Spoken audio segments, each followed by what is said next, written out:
Well, hello everybody. Boy, low energy. I'm low energy, yeah. Jeb! Okay. Today's topic, and we can dial it down a tiny bit, the audio. Ownership, control, and access. Sounds like the name of a law firm. And it might be worthwhile to think about why we would dwell on topics like ownership, control, and access. And Sam's going to take some notes behind me, if we can put it up as we go. There we are. And she's going to embiggen it so you can see it. And I think she sent around into the Slack channel a way for you to access this very doc so that you can put in bold any questions or other thoughts you have as we go along. We can also interrupt the normal way. So why might we concern ourselves with ownership, control, and access? Well, I can think of at least three reasons. One reason is something like that already exists around a resource, something that we all maybe have interests in or desire to take part of, and we're wanting to know what to do about the fact. So there's kind of a status quo that we don't know where it came from, but it's already one that involves some form of power over that resource, and we might want to contest or shape or remonstrate against that power. Another reason is something is dangerous, and a dangerous thing should not just be left to the four winds. So when there's some form of danger, we look to see how, as a governance matter, governance is next week's topic, but as a governance matter, how might we effectuate ownership, control, and access over that dangerous thing so that it doesn't become too dangerous, whatever risks it contains don't materialize. And surely a big strand of our thinking around AI and its various guises fits into this category of a dangerous thing that maybe requires some gatekeeping of some kind. And a third reason that we might think about ownership, control, and access has to do with how much of the thing there is. If there is abundance of something that we need or want, that abundance might be the end of the story. Call it oxygen-laden air. Really important to all of us at all times. It's sufficiently abundant that there's no other scheme generally regulating control or access or ownership of the air we breathe. And that is not to be taken for granted, that abundance is, for some of these things, an ideal, and it's only when you have scarcity that you need to start thinking about how to allocate that scarce resource. And allocation can be a matter of ownership, control, and access. And I should say, for the law types among us, I think the more law-oriented you are, the more the word ownership is just cause to have a headache and to get depressed. When I say ownership, if word association, what did the law people think of next? It was just ownership. Anything? Law people? Keep off my land. Keep off my land. So right to exclude, for example. Anything else on ownership? Law people?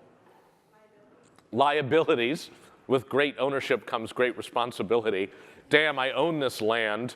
Who's going to wander on and then sue me for getting injured? I'm keeping them off. That's why I'm keeping them off. Elettra.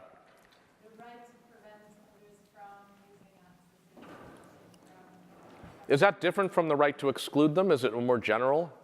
Maybe. It could be. Uh-huh. Uh-huh. Alienability. You can transfer it to someone else. Whatever rights you have, if they are alienable, can be moved at a price, which then can create a market. So a concept of ownership might be a conditioned precedent often to having a market in something because you need to know what you're selling and what you're buying. And that's represented by the notion of alienability. Already in that list of only 4 things, let's do one fifth one. No, I just had a question for non-lawyers. Can you just, for a second, the difference between ownership and rights? Yeah. Well, Rights is another word that should give the legal people here like a total headache and be like, oh God, rights. Not that they're against them, mind you, it's just headache. And it actually gets to what I was just about to say, which is ownership can mean a lot of different things. To say that somebody owns something, unless it's a very common thing with a very broadly understood set of responsibilities and rights that come with it, it may not answer a lot of questions that you have. And one of the things I think of when I think of ownership from my old first-year property days is bundle of sticks. Do they still do that? Property is a bundle of sticks. I'm not sure it's the best metaphor in the world. It's a little parched. But bundle of sticks means it can represent a number of different statements you can make about privileges or rights that the owner enjoys and restrictions that may fall on others. And only when you add them all up in the spreadsheet do we know what ownership means. And in fact, ownership can just be confusing to say A owns X. Better to say, here are the legally protected or other interests that we will say A has in X. And the alienability can be down to the level of the stick. You can say, I'm going to transfer my right to exclude to this person, but my right to something else will go to this one. And you know what? My responsibilities with respect to the land will go to this person. Why would that person ever want that? Because I'm paying them. It's an insurance company. And if somebody gets injured on my property through my negligence, I won't have to pay. The insurance company will, because I'm paying them a monthly fee. That's a great example of just one stick of the bundle, in that case a sharp and negative one, being able to be alienated while others might be kept by the owner. And especially when we think of ownership of intangible things, which if we're going to end up talking about AI, we may find ourselves talking about ownership of intangible things, often but not always thought of as intellectual property. It's really important to think of the bundle of sticks because it's not as obvious or colloquial as it might be that if you have this land, why then you get to say who can join you on it because here's the physical property and you're on it and others can't be. When it's intellectual property, it has to be represented in a more nuanced way, like this thing that you have, you're not allowed to copy because I hold the copyright in this thing, whatever it is, some tangible medium that contains some fixed idea. Patent is even more weird because if I hold the patent to something, even if you didn't copy it from me, even if you didn't learn it from me, if you independently invent it after I got the patent on it, you need to license it from me, which means there might be things you're doing in the privacy of your own home, like, for example, playing with a cat using a laser pointer, one of my favorite granted patents. Not that I hold it, mind you, it's just out in the world, such that if you do that, you're infringing the patent from the patent holder. That is pretty far afield from any colloquial notion of ownership. Or back in the copyright zone, to publicly perform a song covered by copyright is to infringe the copyright of the song. So if I were to sing some song to you all right now, it's tempting, but I'm a law-abiding citizen, and as somebody who's lawful good at the risk of infringing Gary Gygax's copyright, if I'm lawful good, I'd better not do it because this would be a public performance, and the mere performance of that song then would infringe copyright. It also explains the over decade-long battle over the song Happy Birthday, and when it is performed, is that infringing copyright? It was last bought, I think, by Warner Music for $25 million, in part to be able to license it if it's going to be sung in a movie or something. It was later, I think, invalidated for one reason or another. So TGI Fridays no longer has to sing the special It's Not Happy Birthday song. Yes? And just sort of putting a slightly technical and maybe Creative Commons hat on, I think the way I usually think about it is that ownership is the ownership of the root thing upon which people build all these crazy rights. So for instance, if you're in Europe, you have database rights and you have all of these neighboring rights to copyright. So you may have so for instance, speaking of model release forms that we need all of you to sign, we have the copyright to the video, but we can't post it because you have a model right. And unless you give us a model right, the copyright can't be used. And so rights are a very weird thing, and especially when you have different rights in different jurisdictions. So for instance, in Europe, you have moral rights, which is the ability to determine how your work is used, whereas in the United States, you don't have that. And the one physical example that I know, maybe I'm jumping the gun, and you can stop this story if you're going to talk about this later, but one really interesting historical thing is when, before commercial airlines, the property right that you had when you owned land went all the way up into the sky. And so that airlines had to negotiate with the landowners flyover rights. And I think it was Congress, right? I'm pretty sure it was Congress, made a determination that in order to support the commercial airline industry, they would take away the rights of above a certain altitude from these people. So they literally took away an asset that you owned and threw it into the commons and said, this will support the airline industry. So this is often the argument that Larry Lessig and others would cite when we're talking about copyright, which is for the betterment of society and for the commons, we will take, and we have in the past taken rights away from people to share them, whereas we know from our recent examples, Hollywood has been more successful at preventing the commons from benefiting. Yeah. The only thing I would say to that is it's not clear to me that the use of the noun ownership is at all helpful for anything you just said. It's always more precise to simply say what particular rights or allowances are being made. And, oh yeah, you think you own your house and you thought that meant it went up here, but in fact that was just a stick that could be disconnected from the rest of the bundle. Ownership is not telling you much, again, unless it's so common, so understood that it's a shorthand for a very distinct bundle with respect to a very distinct thing. Yeah, and I think the place where I often use it is in copyright and patents, because a lot of times you can own it but have no rights. So for instance, in certain, I think in the US, you can't transfer ownership of certain things, but you can transfer perpetual rights. And so yes, patent is particularly bizarre because the inventors have certain inalienable connection to the work. But for the most part, other than that, it's rare to see things inalienable. In copyright, you get into some really obscure rules, like the Rod Stewart rule, that's just my name for it, that says that after about 35 years, any contracts you signed assigning bundles of sticks away from yourself as the creator of a copyrighted work, you can call back again. It's called a termination of licenses provision, and it creates huge headaches. Elvis Presley. The later it gets, the more you have to keep going later. Because there's a distinct window. It's like not 37 years and it's not 34 years. You have to do it right in the window and terminate all those rights to relicense them back to the music companies that thought they had cut a great deal when you were young and naive.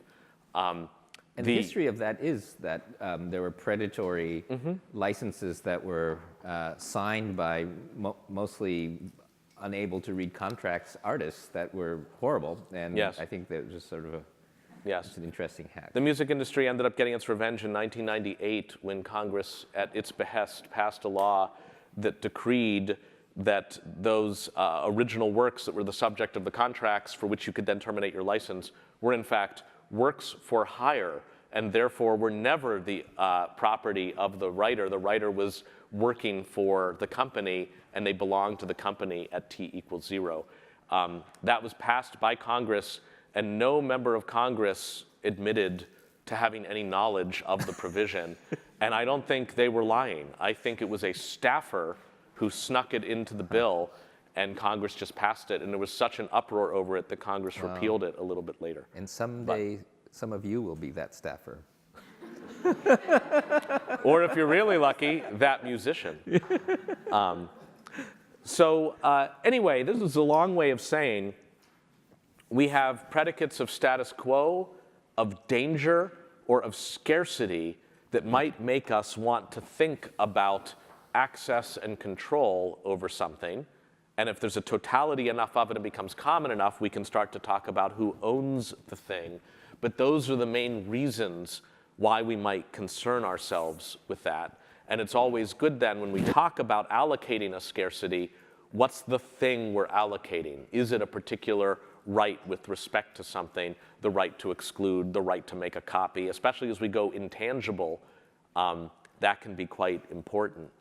If we choose a market as an allocative mechanism, with that alienability as one of the basic things that permits the market to exist, that certainly represents a huge policy choice. It's saying if this thing is scarce, the place it belongs is in the hands, whatever, again, we're going to define the rights with respect to it to be, is in the hands of the person willing to pay the most money for it, or at least whoever has it should be free to part with it under whatever circumstances that person wants. We would typically expect it to be whatever garners the most money. If there are many players in a marketplace and there are low barriers to entry, the thought would be that if there is a big difference between what a seller would accept to part with something and what a buyer would pay in order to obtain it, if there's many players, any difference there will inure to the benefit of the buyer. That's called consumer surplus. That it will end up being that you'll have competition among the many sellers, and the buyer gets to shop at the two different gas stations until they lower their price to just above their break-even point, and that's quite good. The biggest difference between a market with a lot of players in this telling, classically, and one with, say, only one player, is that with one player, with no competition, you get to raise your price to the reservation point of the person most ready to buy it, and the surplus goes to the seller. I think to a classical economist, that doesn't matter. That's not a terrible thing. It doesn't matter where the surplus goes. The transactions are still happening. They just might be going to different people. But market allocation is itself only one way to allocate scarce resources. On April 14th, 1912, seats were scarce on lifeboats in the North Atlantic, and the folks of the Titanic on the port side of the ship chose to allocate the seats women and children first, and on the starboard side, they allocated the lifeboats first come, first serve. And it was not whoever has the most money, which was quickly dwindling in value, is allowed to purchase a seat on the lifeboat. And we might think, regardless of which scheme you choose, or a third one on lifeboat allocation, that market wouldn't make sense for something like that. And indeed, when we see surge pricing take place on an Uber, I think as I mentioned in the lecture on the opening weekend, there are times when we might find that acceptable. Oh yeah, just let the highest bidder be able to get that seat for an Uber, or at least let the prices go up if there's a lot more demand, and that'll cause more cars to flow onto the road. But you also might say, if there's some emergency and everybody wants out of town, it doesn't feel right that the rich people get to go first, and that maybe it should just be first come, first serve, or whatever other scheme. But again, it's a conscious choice that could be societies to make, again, gets back to a governance issue, about allocating scarcity on terms other than what we might think of as choice by whoever currently holds the right. Can I just Joey? kind of double click on when you say conscious choice, right? So, and this may be to the next class that we're going to do on governance, but how in control, like how is that conscious choice allocated? Like how do you, because the Titanic, somebody probably just made a decision, the person who happened to feel like they had the authority, right? And I guess that's it's going to be more, we'll cover it in the governance section, but I think you sort of just use the term conscious choice, but I think that that's actually is going to be is a big part of this, right? Yeah. Conscious, both conscious and then whose choice, right? And of course, the Titanic represents, Admiralty poses its own jurisdictional questions, as probably none of the law students have taken Admiralty. It's too bad, right? But it's interesting to think that like Second Officer Lightoller has some authority residual out of habit, even though he's just some guy in a uniform, and he gets to decide on his side of the ship also he's packing a sidearm, what happens? But at some point, everybody's just like, screw this, we're going for the boats. It's every man for himself. You could see a breakdown in that. And with these new technologies where there aren't defined forms of ownership, where we're doing hodgepodges of drawing upon certain notions of intellectual property, trying to make them apply, there's certainly no conscious governance yet about defining the landscape. What should be a market here? What should be abundant? What should be scarce? Especially when we don't yet have a theory about these AI technologies, about whether we want them abundant or want them scarce. The threats we don't want abundant. I think it was Jack Clark just came out with a paper about the instances in which AI forecasting might be put to ill use, and therefore maybe we shouldn't just let any old person do it. I don't know if, Jack, you can tell me if I'm misrepresenting the paper. Yes, no, that's a correct representation of how miserable the conclusion was. That is a correct representation of a miserable conclusion. Yes. Excellent. Glad to be the bearer of correct bad news. And that's from OpenAI. So it's wonderful. I mean, these are huge opportunities within this room to start thinking this stuff through. And at least just laying this out, I think, will help us start to think about the toolkit we have to be more analytic, to be less blob-like as we think about the proper ethics and governance of the different technologies that we call AI. And can I Yes. just tie it back a little bit to the last class where we were talking about algorithmic bias, because that also requires the governance that we're going to talk about. But it's also interesting because when we talk about abundance or scarcity, it's multidimensional, right? And that was Kathy's thing, where you have different stakeholders who benefit from different things. And a lot of times it's not just a one-dimensional abundance, it's a abundance at a trade-off for something else. And so as you start to increase the complexity, these become, I think that this is where we start to stretch the law, because even the word fair, it's fair for who, and you can't optimize for this fairness without giving up this fairness, and you might not be able to optimize for this scarcity without giving up this scarcity. And in a way, the copyright debate with Hollywood was exactly that. It was, we need to protect industry at the expense of the commons. Yes. And that industry is more important, and the trade-off of losing 98%, 99% of works to orphan works was a good price to pay as trade-off for Hollywood being able to save Mickey Mouse and stay in business, right? Well, and on that front, put slightly less valenced, a lot of legal doctrines around the control and access to intangible stuff, what we normally think of again as intellectual property, are actually schemes that take a baseline of natural abundance. You can copy the thing fairly cheaply and share knowledge, as Thomas Jefferson said, by lighting my taper upon yours. Creating scarcity for the purpose of future abundance. That people won't bother to have an idea unless they're given some legally defined rights and defended rights with respect to it, so that they can profit from it through creating a market in that idea as if it were scarce, and everybody has to act as if it's scarce. And I don't think that's a crazy idea, but it is one that carries its own costs and benefits, including in fairness. If you think of certain ideas that could be life-saving, in patent, there's a technique for doing something with an eyelid in order to do better eye surgery, and the surgeon patented it. And if you should use that technique without the license, you're infringing the patent. You could be in big trouble. So it's a neat example of some of the trade-offs. And when I think of some of the doctrines, which it might just be worth to limit right now, we can't do a mini course in each of them, but I at least want to put them on this grid-like table here. Doctrines of copyright, of trade secret, of misappropriation, and of patent are each in the zone not of dealing, for the most part, with a dangerous thing.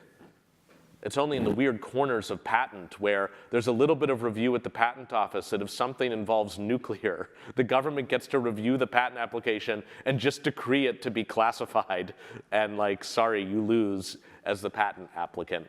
But like, talk about a weird, rare exception. For the most part, it's creating a scarcity for for the purpose of having the innovation take place at all, and then for a limited time, with the idea being that after a mere 95 years, it's now free as the air to breathe for people to use. And that's in the case of copyright. So that's one class of form of control and access imposed for a particular utilitarian reason that we could draw from the principles of those to try to define with a shorthand control and access over AI technologies. It's just, especially if we're not wanting to do this for the purpose of creating scarcity to in turn drive innovation, we may find that the doctrines aren't that helpful. Other forms of doctrine that maybe are about enforced scarcity, privacy. If you really care about privacy and there's some form of privacy law, what is it ultimately but with the help of the government telling people or companies that they cannot utter certain things, they cannot move information from here to there, from one party to another, lest it impinge upon the privacy of the person to whom that information relates, put generally. That's an enforced scarcity, and not even one that would be like copyright, solved by market tests, but just might be like, no, you cannot use this data this way, at least not without the consent, singularly, of the person who was the source of the data or to whom the data relates. Privacy itself turns out to be a huge patchwork rather than a comprehensive schema, especially in the American context. Yes? Just curious on this, on some of these kind of, where you're trying to build in scarcity in order to encourage the future behavior. Yes. How do you think that interacts with some of like AI-enabled surveillance, where no one would get me for infringing on the laser pointer patent at my home, but maybe Alexa will, or things like that, where there's sort of a sense in which a lot of these things were almost unenforceable, but now they might be. Or they Yes. To be totally recursive about it, I think about the patent that Microsoft filed on the use of the Kinect camera to detect how many people were in the room for the purpose of charging differentially for the movie they're all about to watch. Because if you have enough people in the room, it's a public performance. And it's just something that even without it being a public performance, they can simply refuse to show the movie until a certain number of people, like clipping a coupon, are willing to hide behind the couch to watch the movie. And make no mistake, that's a great form of price discrimination because people are like, screw it. I don't want to sit behind the couch. I'll pay another 50 silver credits or whatever it is that Microsoft's taking these days.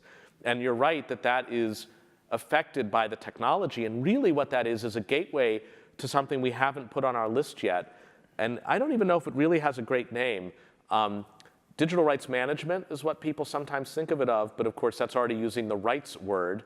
And the cool or terrifying part of DRM is that it need not map to any legal right. That's why Richard Stallman insists on calling it digital restrictions management. I tend to call it, in my own euphemistic way, technological complements to copyright. It's a form of using technology that may be pervasive for one reason. I got Alexa not to enforce my laser pointer usage, but to be able to order replacement cats should I run low. And instead, it's now used for these other purposes. But I think what we see, especially when we start thinking about the AI landscape, are forms of protection or assertion of control, and even what we might colloquially call ownership, through simple technological fact. And I think that fits into my original first category of status quoism. It's just like, look, if you want the Kinect and you bought it, this is how you're going to have to watch movies these days, and your only choice there is not to buy it, not to have an Alexa. And if you're on a public street and they're using cameras on the street, you may not have the same kind of opt-out that you would otherwise have. Joey, were you going to say something on that?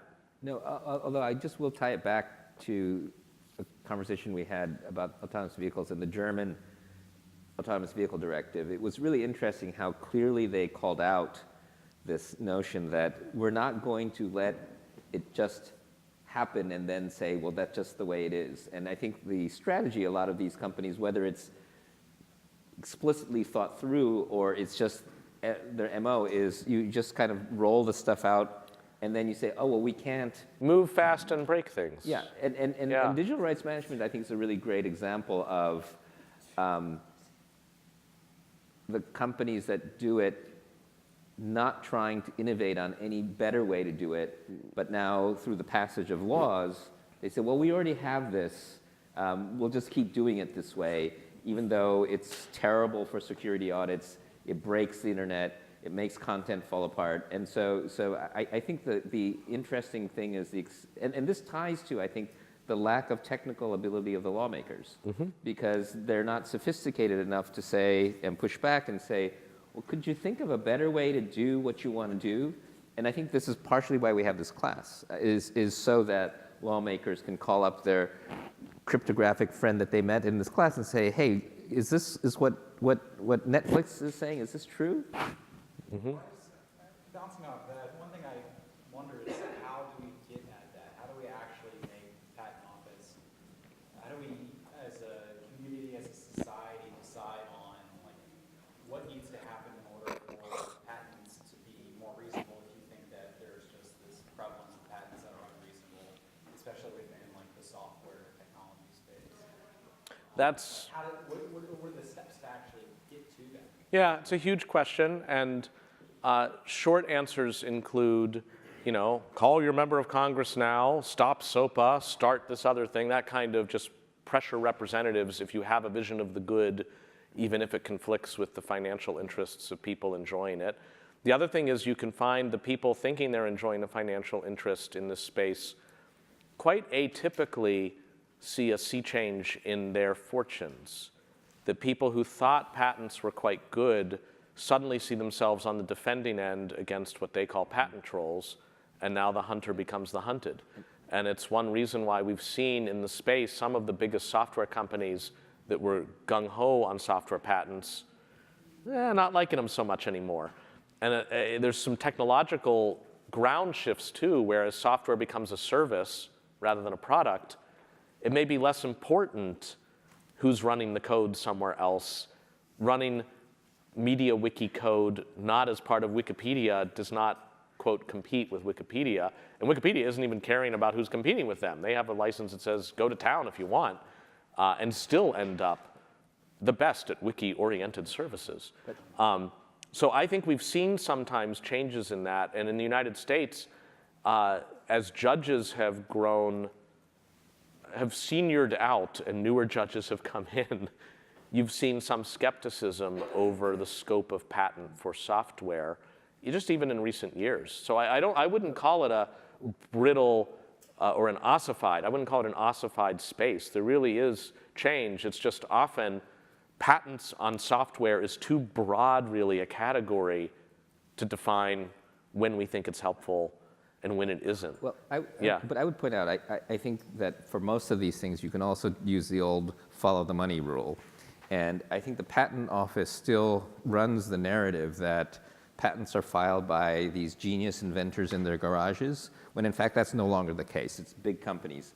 And to protect the genius inventors in the garages, they've made it originally set up so that it's very easy to file patents, but very expensive to overturn them. And if you overturn them, you don't actually benefit that much. So doing something as simple as making it cheap to overturn, say you get all, if you're right, for example, you get a reward, and the person who is overturned has to pay a penalty. Well, if you're a lone inventor, that would be risky because big companies would come after you. But in this case, in fact, what's usually happening, especially with software patents, is you've got big companies filing the patents and little startups being crushed because they can't afford to go after these guys. And so I think changing the incentives to fit the reality of society. And the problem is that lobbyists are hired by the people who have the money, and people who have the money have no incentive to change. In law, we dryly call that a public choice problem. Why we put those two words together to describe that as the problem, I don't know. But it's a public choice problem. Now we have Alex Stamos, the Chief Security Officer of Facebook, joining us approximately at the top of the hour, which is only 10 minutes away. And he can, among other things, talk about the paper assigned for today about Facebook's own inventory of the problem of propaganda, especially including automated propaganda, some of which may be complex enough to call it AI, but who knows, and some of the ways in which Facebook thinks defenses should be mounted against it, some by Facebook, some outside of Facebook. And to contextualize our discussion about ownership, control, and access, if we're already thinking of Facebook as an environment that at the moment at least is so singular, so totalizing for its zone, that what happens there has public implication. It's not just like some random newspaper in some city that has plenty of competition and whatever.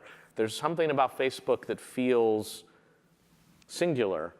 And because it's about the flow of ideas and what I call agenda setting, what people see, if it goes, quote, wrong, however we want to define wrong, you could end up with a misinformed populace. You could end up with an election with a different result.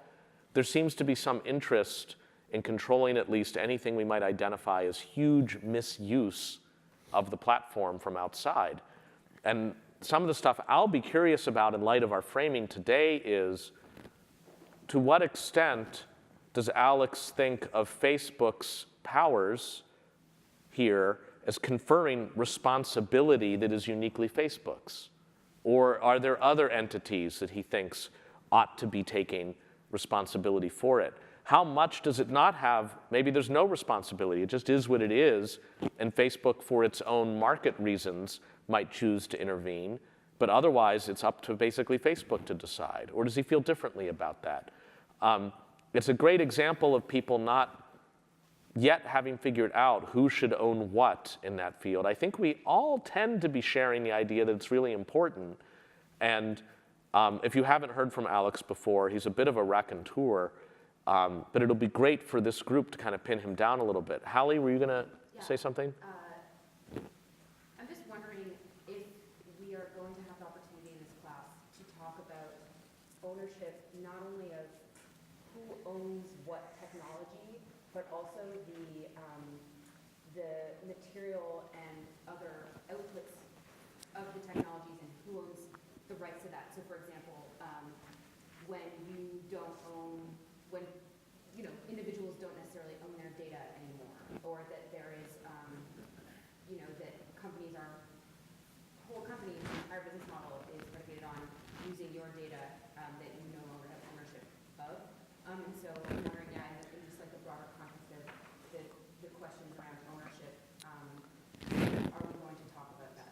I think we should absolutely talk about that. We may even find some time today to talk about it. Alex may find himself not that interested in talking about it. He will, in one way or another, say, I'm just the security guy. But the one thing I would do, maybe as with patents and software, is first get rid of the word ownership. Owning your data, I don't know what that means.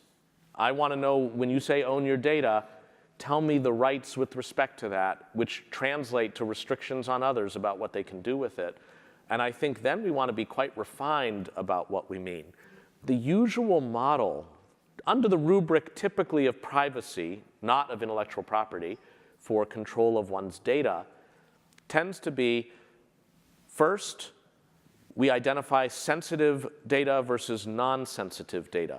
If it's sensitive, then maybe the default rule is somebody can't do something with it without your permission. If it's non-sensitive, if they find it out one way or the other, they're free to do as they please, unless they come to some other arrangement with you, which maybe they would do if you are the one giving them the data. Yeah.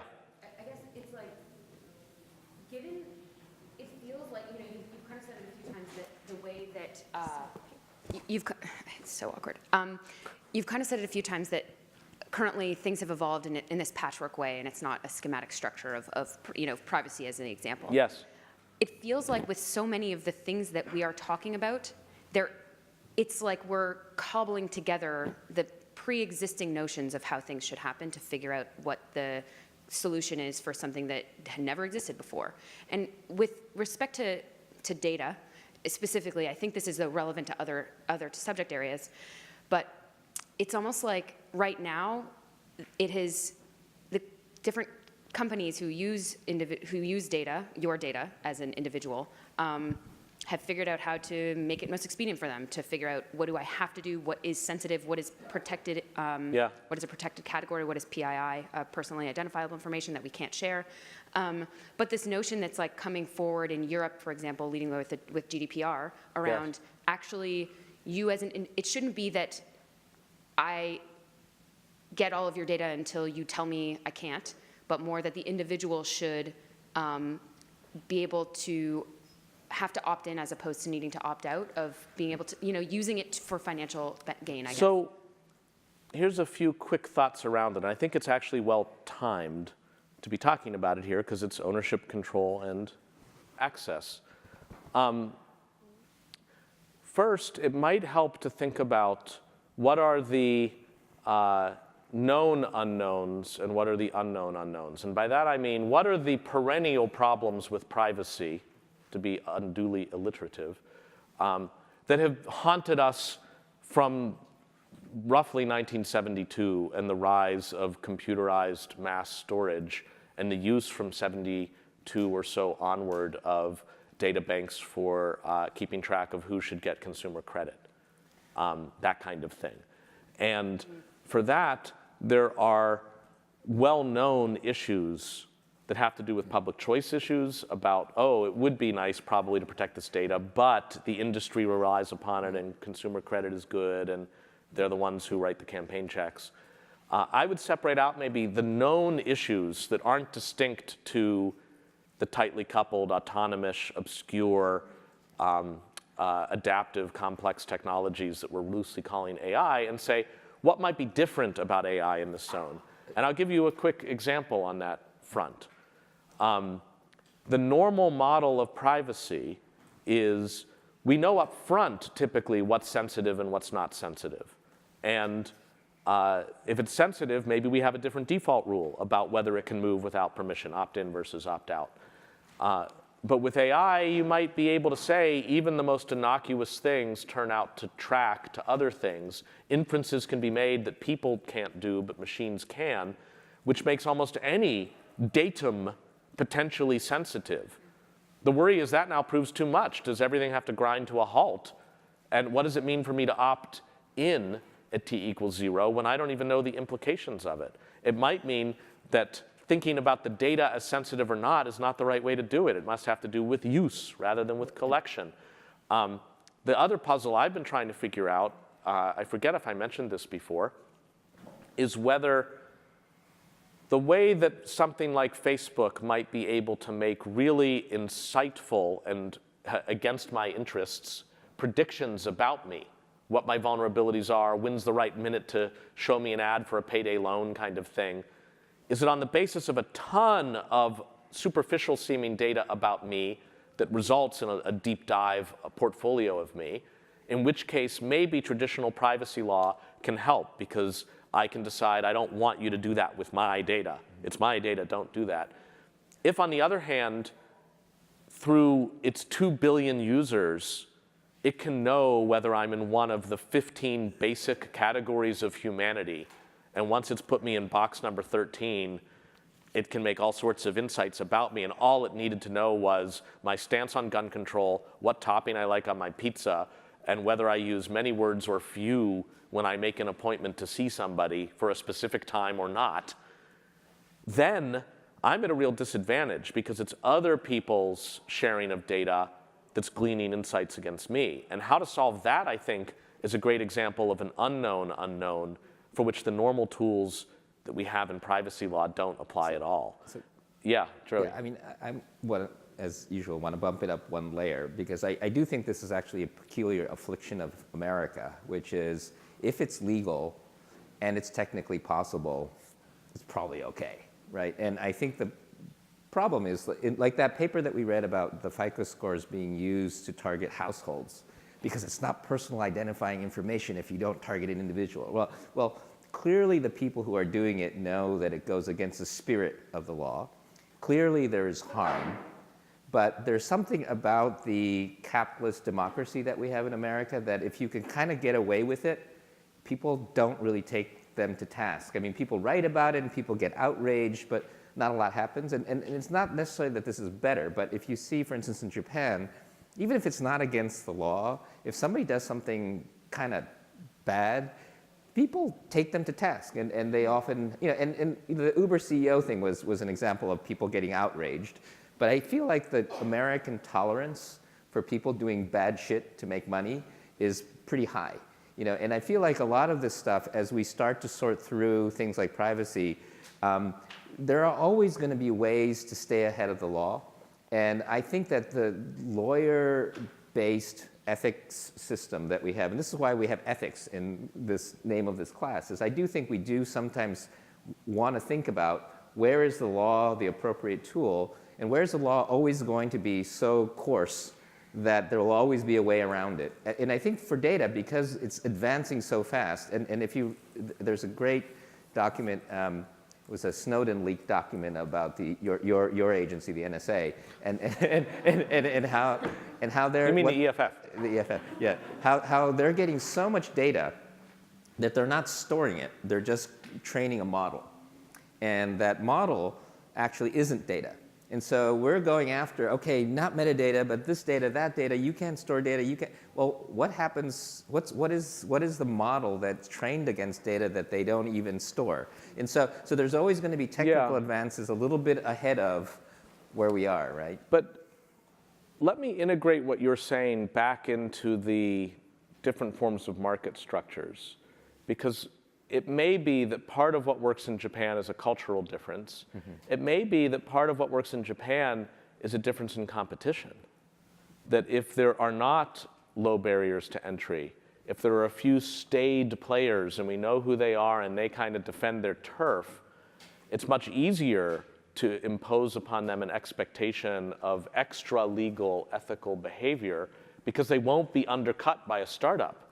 I think when you have really strong competition, and this is really just a way of restating what you're talking about, a capitalist liberal democracy, you'll simply have it be that those who have the ethics to withhold will withhold, and that will create a vacuum for somebody else to come in and do it. And that in turn often creates a decision loop where somebody says, I might as well do it, if I don't, somebody else will. And that might not be true in other places where you don't have competition. And a lack of competition is often, from a governmental point of view, an invitation to more effective regulation because there's only a handful of places to apply the pressure. And I think that might account in part for the difference in suasion ability. I saw at least one of the bold questions was fairness versus justice. That's a deep question. It's usually in our turf, tell me if I'm right, law students, fairness versus welfare. Basically, Kant versus Mill, this time it's impersonal. And thinking through when we should have an approach that's rights-based and fairness-based versus one that just says greatest good for the greatest number.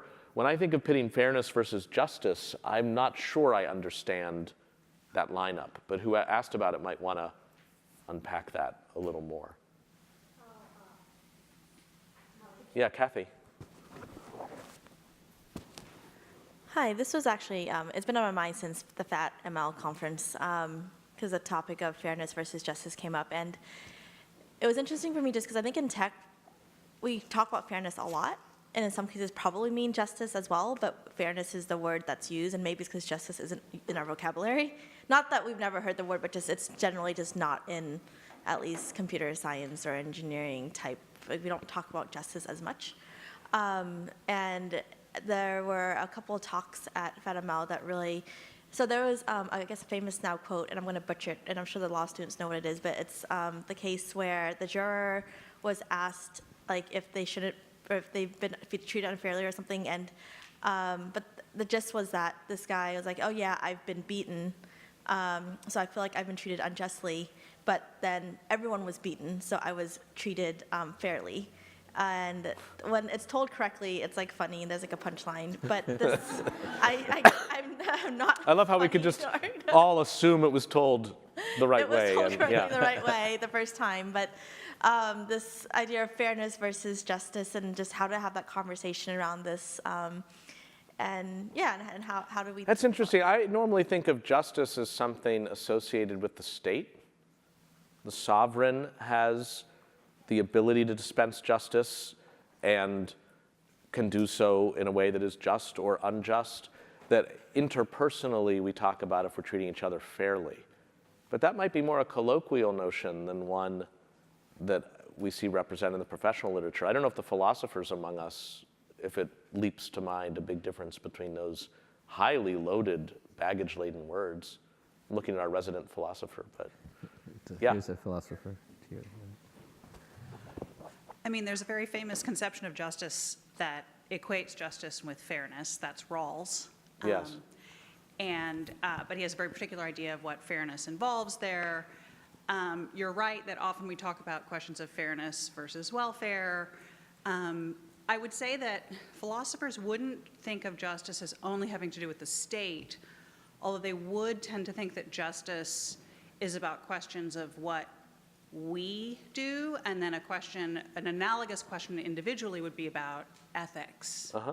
So that would be the difference, the distinction that we would draw there. Uh-huh. But you're right, then fairness, I mean, I take it that like part of what goes on in like the tech circles is that fairness, people think there are various ways of sort of quantifying whether something is fair, and there's sort of technical notions of fairness that might be in play, and then there are sort of things in like, social cognition. We look at, non-human animals, and Yeah. they seem to have a conception of something we are inclined to call fairness, and Yes. so all these would be very contested kinds of Well, terms. let me bring it back, and I assume we're on standby so that if Alex were to call on Skype, we would know it. Is that right? And he has not called yet. That's fine. Bringing it back to the ownership, control, and access stuff, I'd like to ask us to think for a moment about other technologies, not AI, for which we have concerned ourselves as a we with ownership, control, and access. And my thinking on that is, in doing that, we might be able to identify how we solved that problem or chose to address it or take it on in ways that we might borrow to see how to treat some of these problems in AI. So I'm just curious, anybody want to offer up something for which issues of ownership or control or access has seemed to be at the forefront? Yeah, Sarah.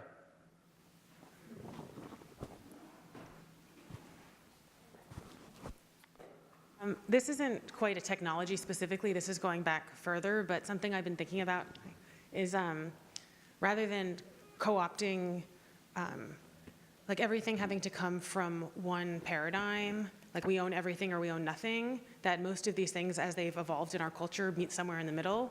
And an example that comes to mind is around the rights to one's person, like one's physical body, which I guess one could argue is a technology, but not the way we normally talk about technologies, and specifically like a government's right to ask wealthier people to pay taxes that help support the state, but it not being okay, for example, to harvest a person's organs to save 10 people that are in need of organs, or it not even being possible to sell, in most contexts or most countries, to sell one's own organs legally.